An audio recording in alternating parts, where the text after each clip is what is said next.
Welcome to the Women Majoring in Marriage podcast with your host, Janice L. Vance.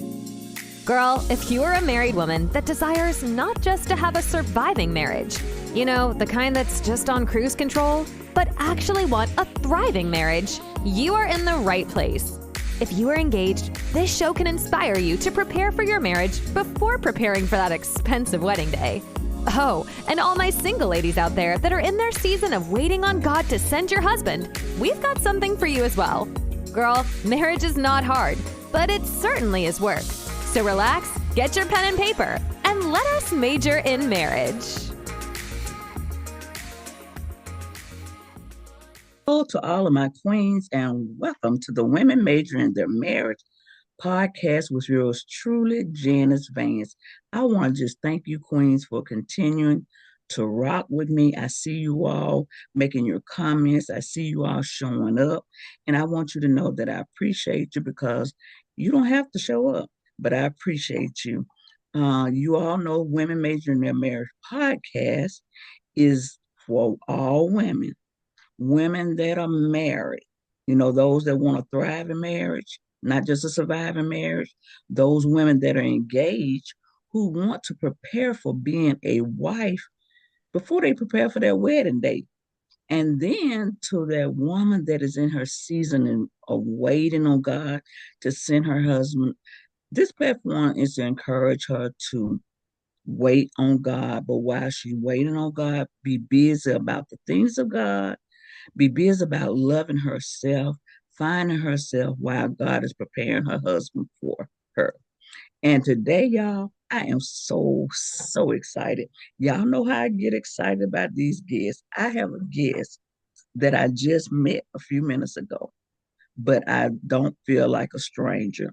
I thank God for her team reaching out to me, telling me about her platform and what she has to offer that aligns so much with what this platform is all about. And I always pray and ask God to send me people that I can connect with and they can connect with what I'm all about, because it's not all about me, but it's all about sharing and people sharing their stories, their testimony, because your story is not just for you, it's for somebody else. So today I have with me Kim Brace. Is it Bracel? Brassor. Brassor. Like the metal I have OR. Kim Brassor with me, all the way from Claremont, New Hampshire. I want to welcome you, Kim. Thank you for you all reaching out to me, sharing what you have to offer. And I know that my audience will be blessed. But I'm going to tell you just a little bit about Kim, and then I'm going to give it to her, and she'll tell you what she do. You'll be able to see different links where you can follow her. But Kim, she is the steady voice behind One Voice Evolving, where she speaks truth with tenderness about resilience, leadership, and lived experiences. Today, she steps into the guest chair to talk about something deeply personal. What happens when a Christian marriage ends?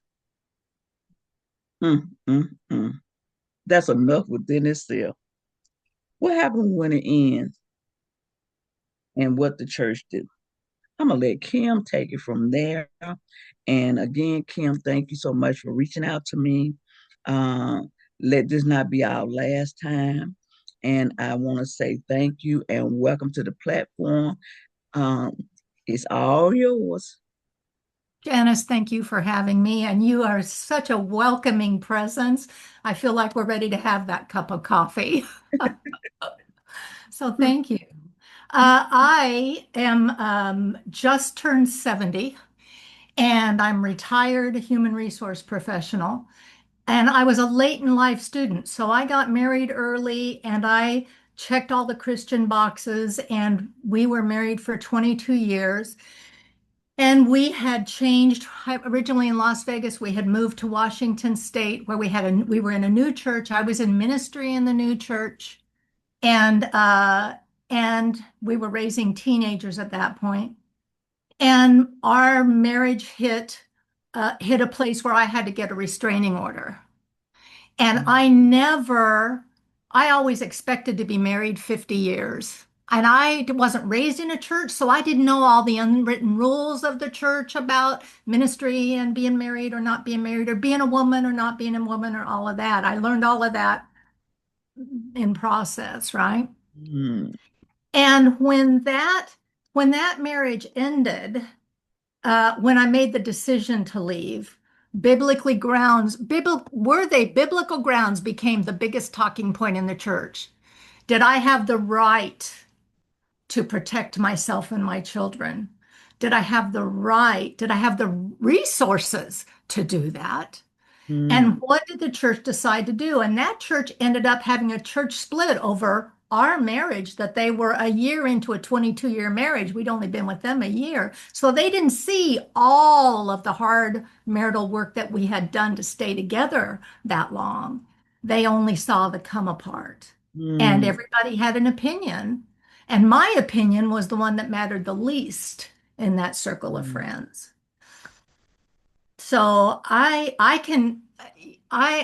podcast, One Voice Evolving, is raw, real, and relatable, because what I have my guests do is pull back the curtain on the perfectly coiffed life to see what really the underpinnings are. And what appealed to me about your podcast, Majoring in Marriage, Mm. is that I did major in marriage, and then I majored in divorce in the church, which I wasn't sure you'd want me to even talk, because as a divorced woman in the church, I couldn't serve anywhere in any church. I couldn't lead in churches. I had a master's degree in organizational management.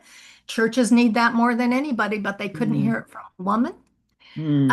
So I went back to school then after that, got the rest of my education, found my own voice, had a permanent restraining order that didn't expire until he died 25 years later.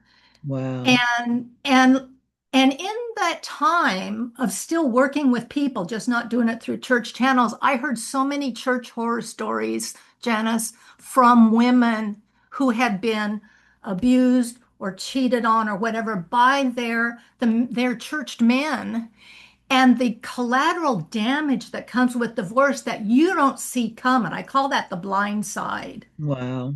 Because I lost not only my partner of 22 years and our security and my home and our pets and all the upheaval of moving and hiding and all of that, I lost my church family. Mm. I lost my best friends. I was shunned. If you're not part of us, you never were, so you're apart from us. Don't talk to her. Wow. It was horrific. It really was. And I had done a lot of work in churches in building community and dysfunctional families in the Christian response. But this divorce in the Christian response is a whole different ballgame. People acted like I had leprosy. Is it contagious? The biggest challenges came from other women being afraid to let their husbands around me, because now I was a threat and a single woman. I was the same woman I was when I was counseling, given them marital counseling Right. in the Wow. rectory. And now the compound losses are exponential when you are a woman of faith, trying to walk a faith-filled life, and a faith-filled divorce in the Mm. face of all that the world will throw at you. And we want to think Christian women don't have to deal with that, but our statistics show that it is the same across the board. Our Mm. Christian marriages have the same divorce rate as secular marriages do. So we're Exactly. not immune, Right. but we have complex issues to deal with that maybe if you're unchurched, you don't have. Mm-hmm. Does that make sense? Exactly. Exactly. So Kim, you was in that marriage for 22 years. Correct. Was was all of it a halfway, or how many years was abusive?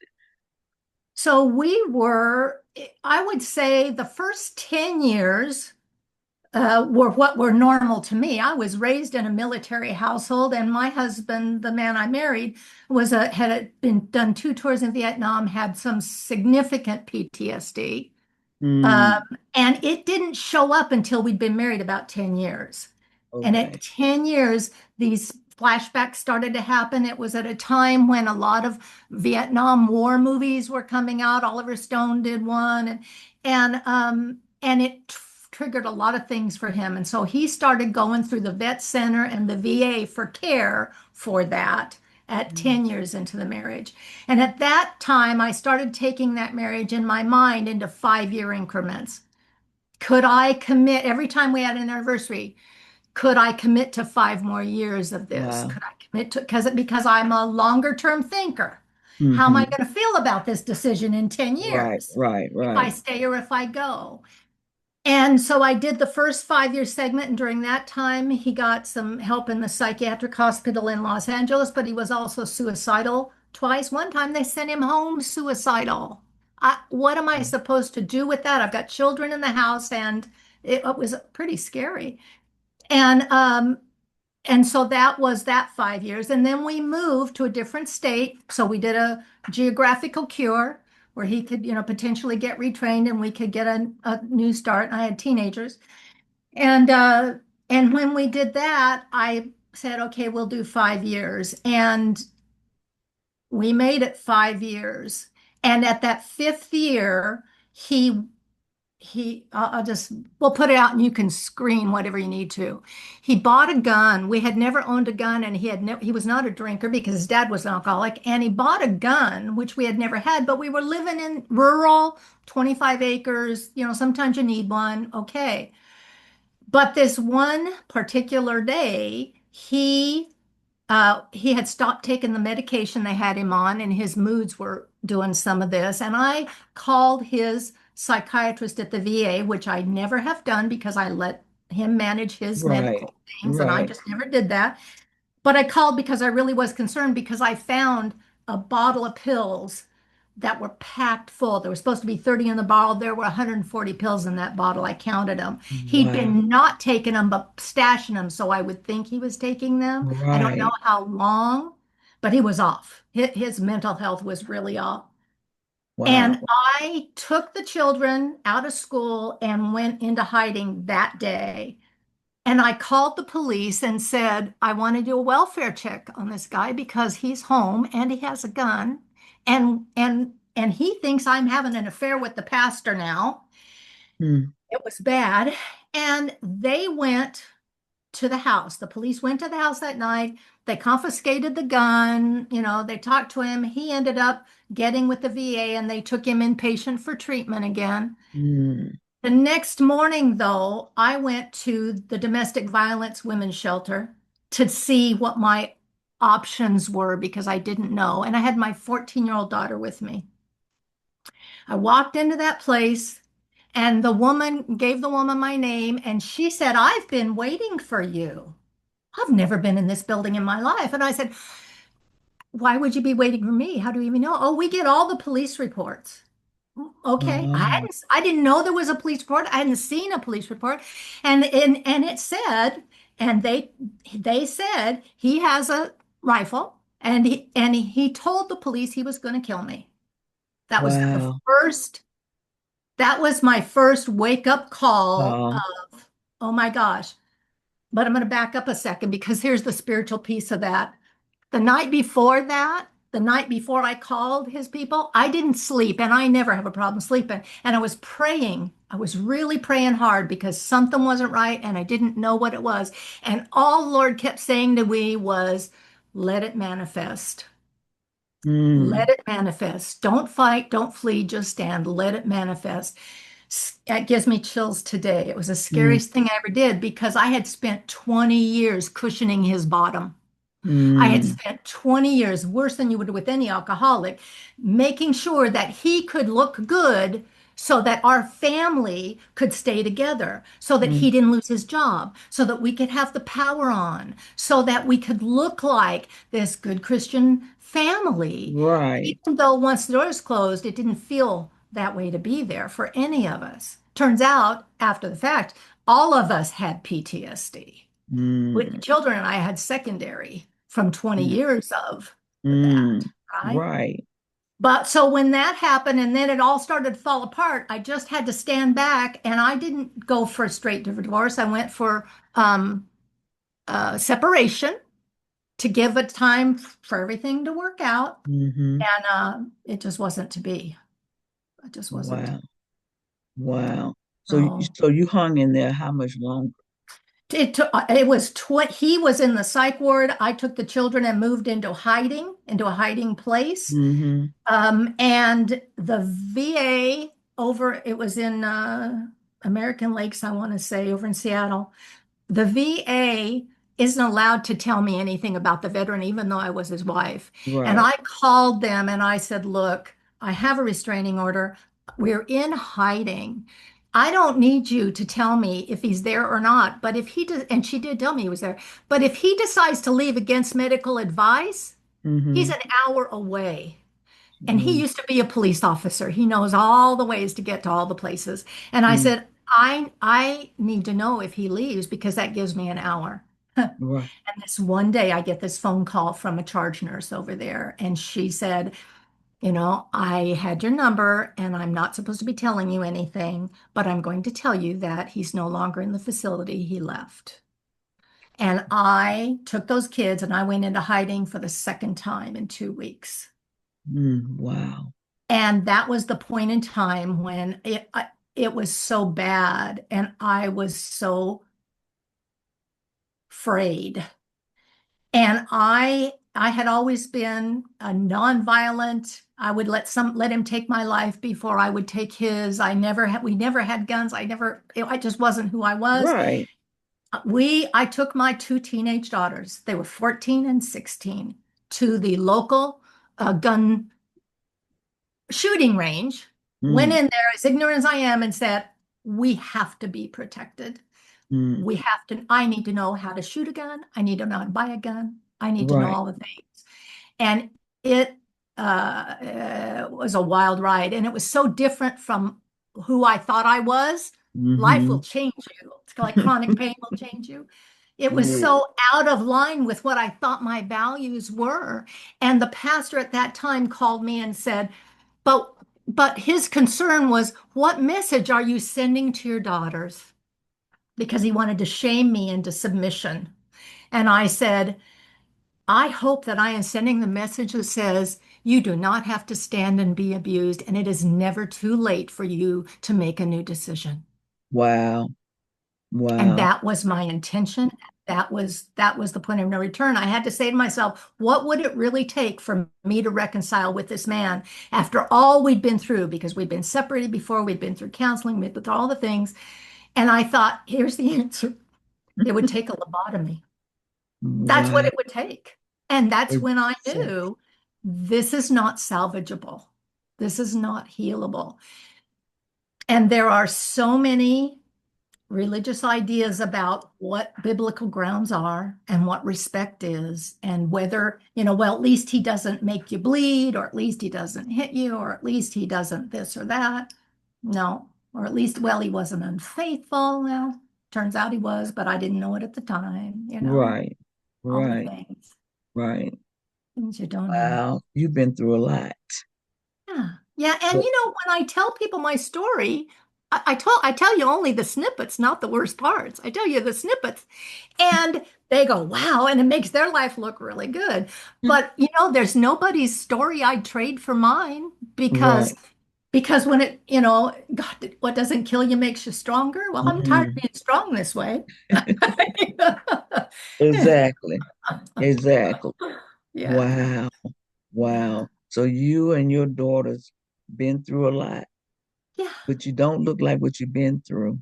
And your story Right. is empowering Mhm. so many other women. That's why I was so impressed when I read your story. And I was like, oh, yeah, I have to accept this invitation because there's perhaps somebody in the same situation that you was in, or Yeah. even worse, Right. or and don't know Mhm. what to do. Yeah. They in the church, they the pastor's wife, and they have to uphold this image, and everybody looking up to them, and everybody think they're the ideal couple. But Yep. perhaps there are some people that's not true.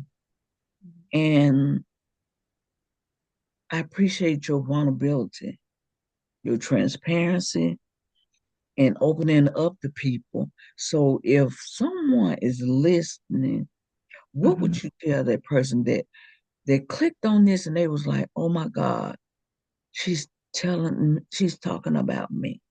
Somebody that's suffering in silence because of this image that they're trying to portray.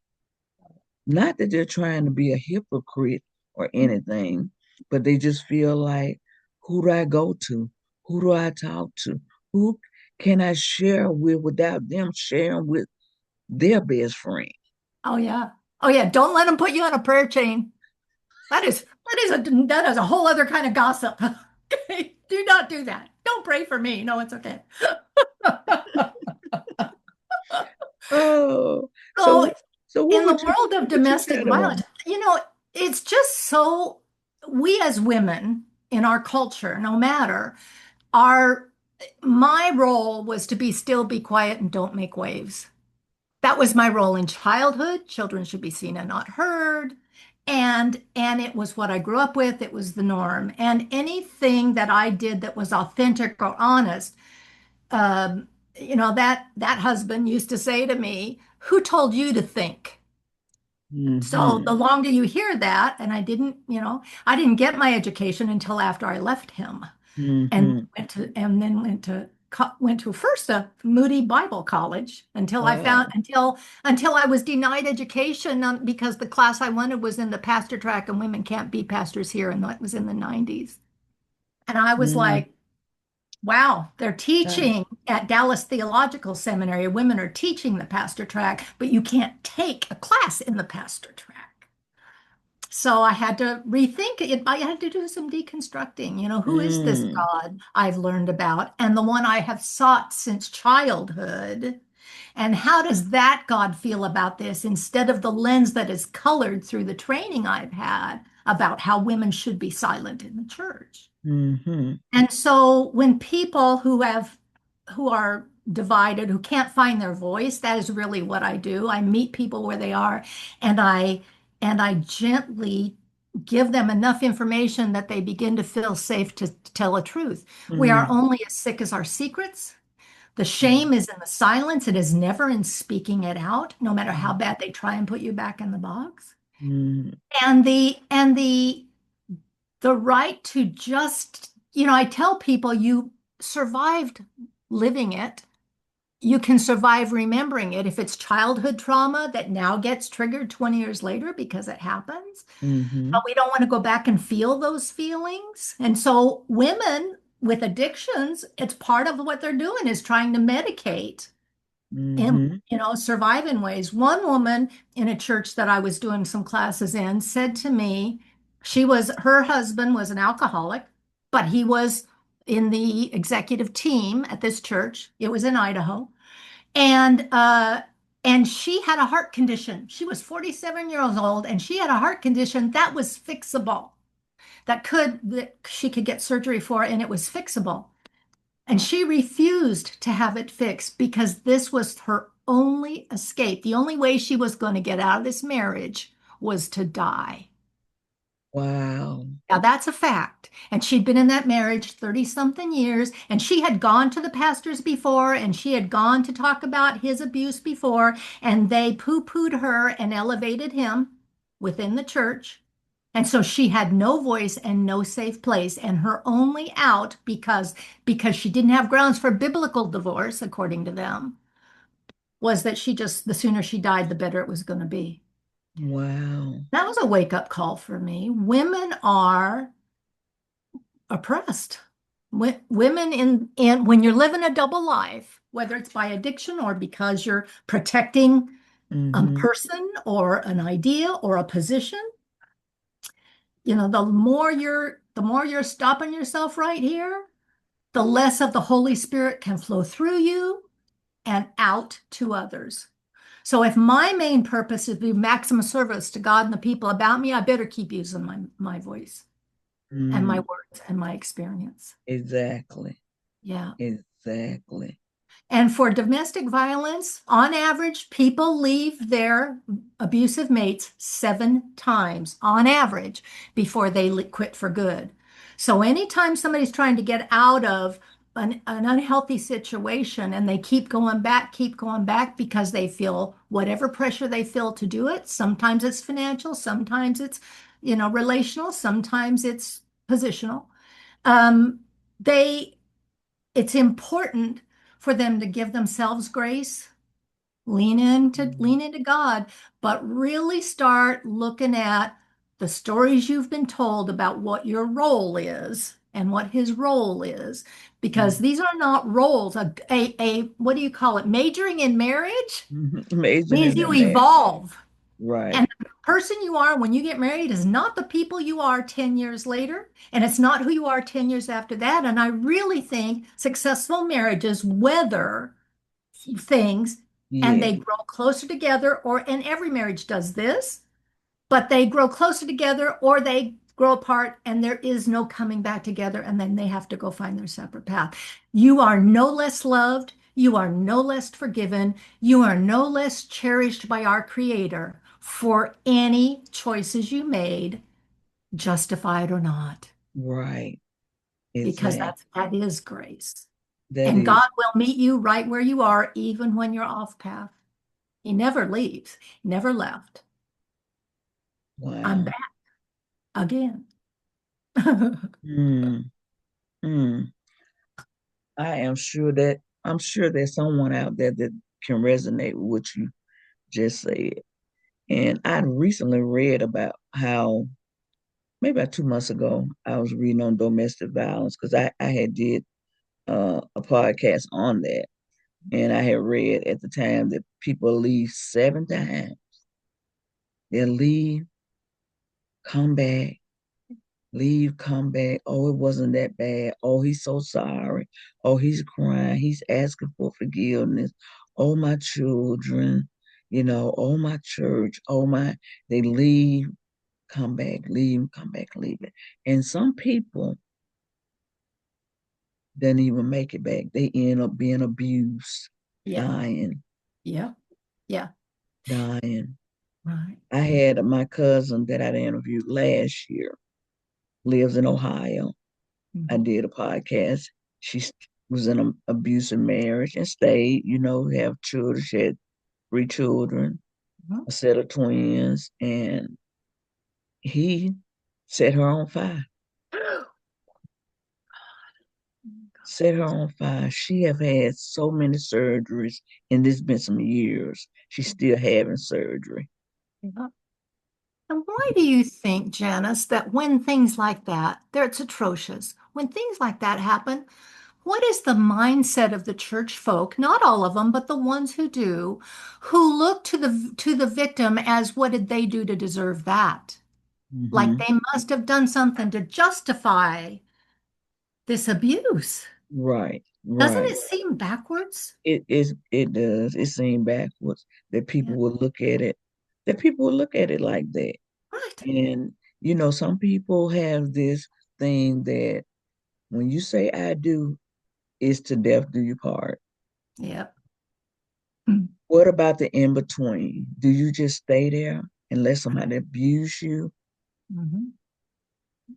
set you on fire, pull out guns, Right. threaten your life, you having to run and hide? Yeah. Yeah. Is that abundant life? Right. Right. Is that abundant life? Yeah. And so many people. But I think now, this young generation, they ain't putting up with the crap. They not. And I think some of them leave. Oh, we just incompatible. Oh, we don't get along. We Mhm. arguing, Mhm. and those things like that. I don't agree with all. Mhm. You Mhm. know, um, these young people, they get tired. They ain't putting up with it. They next. They don't even look back. And you have those that stick in there. I think it's all the mindset of how we what era we grew up in. It has Because some. it was a lot of I have heard my grandmother say that, oh, you just took whatever. Mhm. You just did whatever.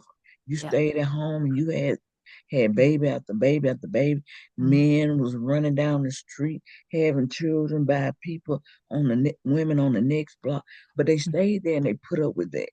So I Mhm. think it's that mindset of Mhm. I can't do any better by myself, Right. or Right. feeling that ashamed. Well, and And the financial options were not the same for women then. exactly. You know?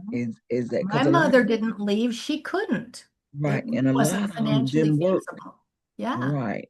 A lot of Yeah. them didn't have jobs, didn't work. So they were the help me. And Mm-hmm. then they Hmm. felt that, oh no, I'm just gonna stay in it. Yeah. And there's a lot of women today in the same situation, Hmm. Yes. sit and Yeah. being abused, Right. have left. I know for a fact women that have left and have gone back, left, gone back, left, gone back. And Hmm. he's threatened them. Hmm. He has left them for dead before. And you get up, God allow you to get up and you go back Yeah. because he's crying. He's sad. I'm so sorry. Oh, I would never do this again. Right. I need you to help me. Oh, I have a problem. And when Hmm. they say that they have a problem, that's that sympathy that some wives um entertain. Hmm. Yeah. I call that codependency. Codependency. We enable that. And Is that is absolutely, I used to teach, I've done groups for 40 years wow. for women and in churches. I've done this work. And there was a cycle of violence. I don't know if you've ever seen it, but it's a little wheel and it's got all the different ways and levels of abuse. And when we were in the domestic violence shelter that day, my 14-year-old, while the woman was telling me that he was going to kill me and she expected me and we could get a restraining order, she was looking at this circle on the woman's door and she said, Mom, come here. You have got to see this. And I walked over and I'm looking at the cycle of violence that I have taught for 10 years by then. Mhm. And she said, "This is us." And I'm Wow. like, it'll make me cry today. How Wow. have I taught this and lived this and been able to do it in the church because we were married 20 years, so we looked good, You look good. and not see myself in that? Mm, mm, You mm. know, denial is a gift from God. People get bad rap for denial, and it's because there's something you have to face that you do not have what you need in place to do. Right. And that veil will not lift until already God has your solution, your way forward in place. And Right. then, and then to me, and this gives me chills again, I'm like, this is how I live my life. If the cloud moves, I'm moving because Mm-hmm. I'm really good now at catching windows of opportunities. I'm very in tune with what's happening in my body and my mind and deciding where my pivot points are. I don't Right. have to wait 20 years. I don't have Mm. to catch them with another woman to know I'm being Yes. cheated on. If I feel like I'm being cheated on, I probably am. All right. I'm going to pay attention. You keep your antennas up. I did a blog post, and this is the last story I'll tell. I did a blog post after in healing, after I had moved across country again and recovering and all of the things. And it's called With This Ring I Me Wed. And I dated myself. I decided what I wanted for a partner was what I had been all those years. And that's what I wanted, and I deserved that. And by then, I'd been single long enough that I knew how to go to dinner by myself or go to a movie by myself or how to reinvent my life, but I didn't know how to love me. And what I needed was I call it lucid. I'm lucid. I'm loved, understood, cherished, included, and desired. Wow. That's what I wanted. I wanted to be lucid. And so I bought myself a ruby with diamond ring and I wore it because I'm going to marry myself. I'm going to Mary. date myself. And any man who comes into my life will be a value add Mm-hmm. or won't come in because I'm perfectly fine. Thank you very much. Fine. Yeah. Yeah. Wow. And just 2.5 years ago, God blessed me with a season of surrender I never knew with a man. And he is my husband now. Wow. So it is never too late for a happy ending. And you are never too old to reinvent your life. And somebody out there somewhere needs exactly what you have experienced to give them the courage to walk, to baby step their way through. Wow. So the work I do is to empower women to find their voice and their answers. I don't give them answers. I don't judge their issues, just their voice. And one of the things from this podcast, the Speak Up Starter Pack, I created recently for podcasts like this, so that if your people want to get a free resource to begin to explore their own voice and and the rules that might be holding them back, they can do that. And it's not specific to any one thing. So if you're having a problem with your job or with your spouse or with your workplace or your church or your mom, any of this, it'll End of apply. this. Yeah. Wow. What powerful story, Kim. Wow, what powerful story. And I love that you're saying how God sent your husband, but you was already in a season where you was complete, you was happy with yourself. And my God, because at the end of the day, there are only two voices in this universe that matter: what God thinks of me and what I think of me. And Mm, what you think of me is none of my business. mm-hmm. And so Exactly. so every time I go back to that, it's like, all that noise out there in the wherever is trying to tell me how I ought to be, Mm-hmm. they don't get a vote. Some of Right. that is with age. Okay. Exactly. I Yeah. understand. Yeah. I understand. And had you had that mindset those years ago, Yeah. I would not have been there. you would not have been there. But your story, Yeah. your story, it's not just you. You went through that and God allowed you to go through it and brought you through it. And now today you're able to help others. Because had you not went through it, you wouldn't be talking about what you're talking about today. And Right. setting other women free. Oh, I Setting hope. other women free.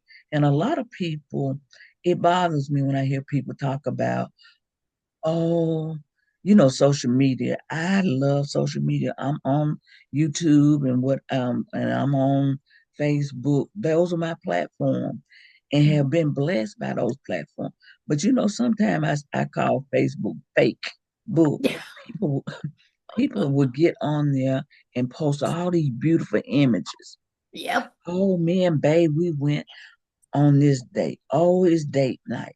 Oh, we went traveling here. But they don't tell all the in between. And you hear Yes. people, oh, our marriage is perfect. I wonder about those. I feel that those people that say that they have a perfect marriage, those are people that have gotten immune to the Mhm. way things are. Mhm. And they just have accepted that and they think it's normal. They think it's perfect. We he doesn't have a gun.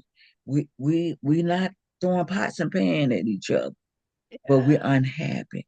We're living almost like roommates. Right. You know, you do your thing, I do your thing. As long as he pay the bills, I don't worry about it. Whatever, whatever, whatever. And people call those perfect marriage because they're not arguing. Right. I heard one lady say, "Oh, I'm past arguing. I don't argue," but she miserable. Hmm. But Right. you stay in it for that image, Hmm. and you try to portray this image Oh, he did this. Oh, he bought me this. He took me this. You tell all that, but you don't tell what happened the night before. I tell people that Facebook is like the highlight reel. And here's the problem. When you live a real life with a man, there's a lot of junk you have to sift through to get that picture perfect moment. Right. For some people, they put out the highlight reel, and then people like me look at it and compare my real life to their fake life, and then I Right. feel even worse about things. Okay. Right. But more importantly, that that whole every time I post a picture, every time I take a picture, I can look back through 40 years of scrapbooks, and I have a feeling with every single picture because I remember the fight right before we had to smile and look pretty. Isn't that I something? remember. And so that picture, while it looks good to other people, I remember the 5 screaming kids to get in the door of the church that day. Okay. It was like, it is Wow. not all rose Wow. petals and unicorns. Mm. Well, Kim, we certainly have been blessed by your story. Share with them how they can connect with you, even though I have it all, the All of it. information Yep. and all the links there, but just share Mhm. how they can connect with you and what that platform is Yeah. about. Okay. So my website is onevoiceevolving.com, and you've got all the things. If you want to talk to me or connect with me or send an email, you can. I'm on LinkedIn, Kim Brassor, and One Voice Evolving has a page there on LinkedIn if you're a business professional and you want to connect that way. I do corporate work as well. I'm Substack is my heart work. I'm on Substack, and I have One Voice Evolving, and I'm just launching the Trouble with 12 Step for people who thought that they failed 12-step recovery or couldn't stay sober or whatever, and found out it really isn't their fault. They didn't get the whole message from the Mm, 12-step meetings because there's more in just the 103 pages of the book. So that's a passion project of mine, and I'm doing that over there too. So it's more conversational and a little different kind of writing there than in the other places. And info at One Voice Evolving if they want to just send an email and start a conversation. And I'm really good at condensing all that you're bringing to the table to give you baby steps that will help you feel better immediately and help start to smooth the path out from wherever you are. wow. So you don't have to code shift for me. I get you. Yeah. Mm, wow. That's awesome. That's awesome. Well, I want to say once again, thank you, Kim, for being here. This episode will come out July 23rd, July 23rd. And if you're listening to this episode, share it and share it with the young lady because don't sit and think, she married, they happy. She don't need to hear this. You don't ever know who's suffering in silence. There's a lot of women suffering in silence. Share this episode. Let us free our women. Let us break the silence. So share it. Don't you decide, oh no, they happy. Oh, I know she don't. Share this episode. Share this episode. Kim, again, thank you so very much. Thank you so much for connecting with me. Like I said, I hope this won't be our last time. I love meeting new people. I love knowing what people platform is all about and connecting with like-minded women. Like-minded women. They always say if you're the smartest person in the circle, you need to change circles. And that's me. I'm all about finding somebody that I can learn from, that I can grow from. So you have certainly been a blessing to me. And ladies, don't forget to tune in and to share this episode. Thank you so much for joining us for this episode of the Women Majoring in Marriage podcast. If you're enjoying the show, Please feel free to like, subscribe, leave a review, or comment. You know, all that good stuff that helps other folks like you find the podcast. Please come back every month on the second and fourth Wednesday for new episodes. You can also find Janice on her website, www.janicevance.com, where you can order her book, Women Majoring in Marriage. And for more fun content, be sure to check out our Facebook group at Women Majoring in Their Marriage. Also, if you have any questions or would like to reach out, feel free to send us an email at themarriagemajor@gmail.com. Thanks again for tuning in, and we'll catch you in the next episode.